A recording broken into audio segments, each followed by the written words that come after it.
Welcome to my বিয়ে বাড়ির blog. 23শে জানুয়ারি সরস্বতী পুজোর দিন ছিল। আমার ছোট পিসির ছোট ছেলের বিয়ে। তো সেদিন তো সরস্বতী পুজোর জন্য আমি যেতে পারিনি, দিদিরা সবাই গেছিলো।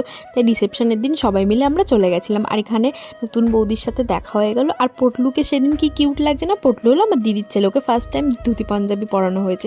তো যাই হোক, গিফট টিফট দিয়ে দেন খেতে চলে এলাম। একটু খাচ্ছিলাম পকোড়া, তার সাথে ফুচকা। সবার সাথে অনেকদিন পর দেখা হয়ে খুবই ভালো লাগছিল। দেন বাবা বললো যে একটু কফি এনে দিতে, কফি খাবে। দেন বাবাকে কফিটা দিয়ে দেন পটলুর সাথে আবার দেখা করতে গেছি। পটলু দেখি সবার বলে কি শান্তভাবে আছে।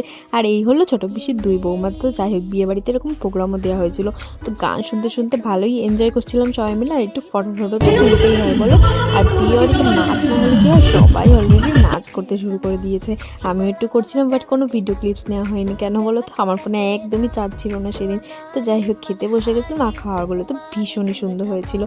তো যাই হোক, খাওয়া দাওয়া করে নিলাম। আর দিদির বাড়ির থেকে পিসির বাড়ির ডিস্টেন্স যেহেতু অনেকটা, আর পটলুকে নিয়ে বাড়ি যেতে হবে যেহেতু ছোটো, সেই জন্য তাড়াতাড়ি খাওয়া দাওয়া করে আমরা বেরিয়ে পড়েছিলাম। আর লাস্টে নিয়ে নিলাম একটা পান। চলো বাই।